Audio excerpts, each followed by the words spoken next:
Okay, let's give you guys some more practice. So will this area converge or will it diverge from 1 all the way to infinity? From 1 all the way to infinity. Meaning, will the integral here converge or will it diverge?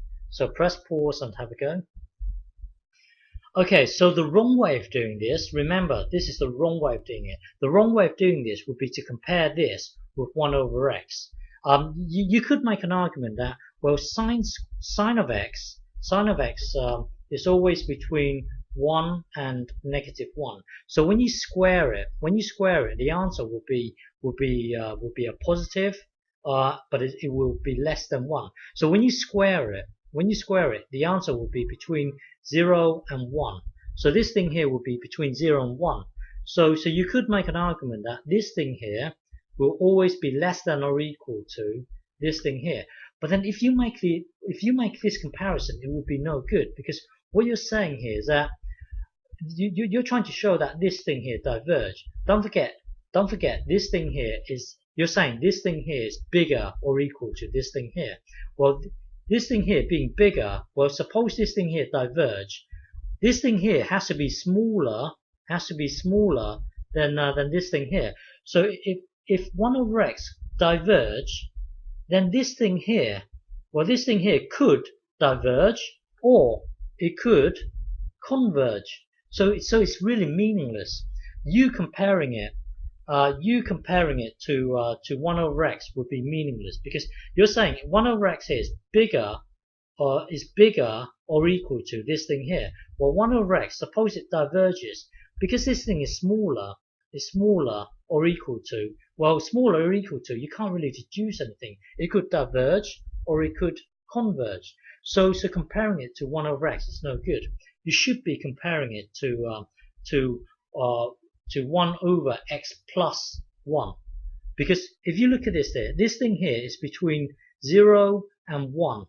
Well, the highest thing that this thing could be, is 1. So this thing here is the highest that it could be would be 1. So meaning that this thing here will always be bigger. Sorry, this thing here will always be smaller or equal to this thing here. Hang on, let me start again. This thing here, the highest value that this thing could be is 1. So meaning that this thing here will always be smaller or equal to this thing here. But then when you have 1 divided by something smaller, then this thing here must be bigger or equal to this whole thing here. Think about it. It's hard to explain, but think about it. This thing here will always be bigger or equal to this thing here, just because the biggest value that this thing here could be is 1.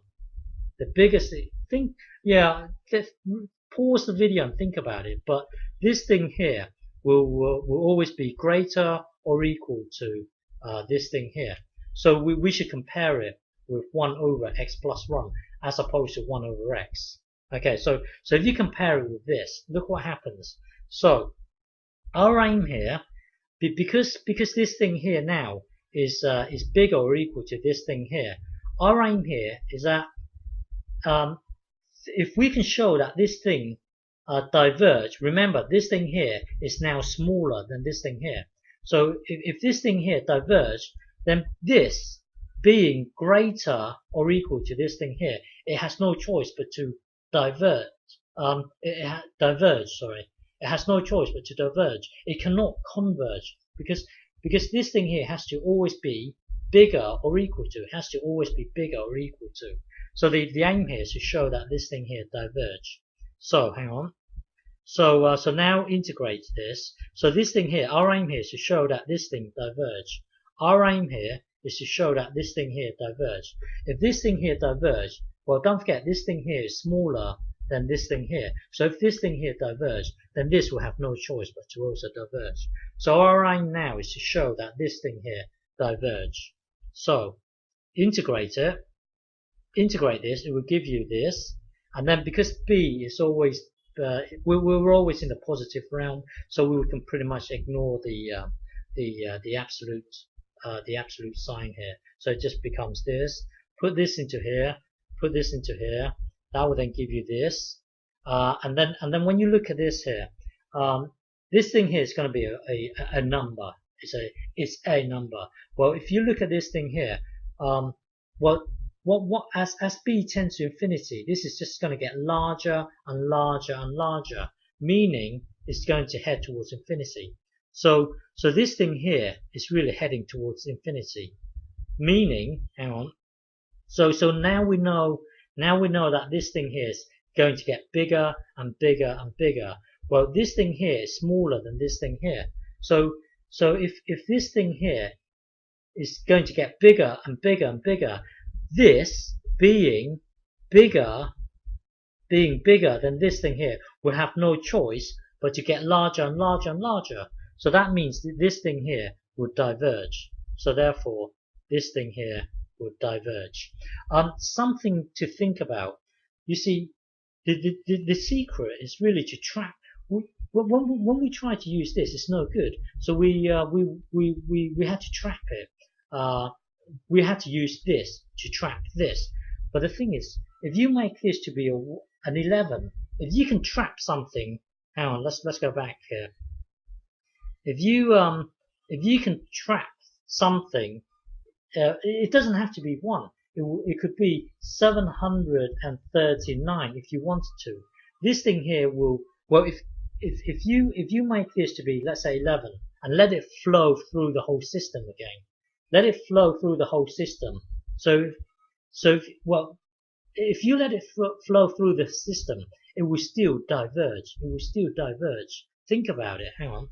If you can trap this, let's say 139 here, then if you let it flow through the system, 139, this will be 139, this will be 139.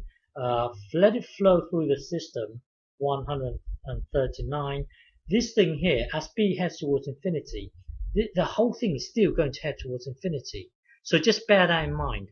If you can trap something between, you could use this technique. It doesn't have to be 1. It can be something else. Okay, but overall, the answer to this video is this is divergent. Okay.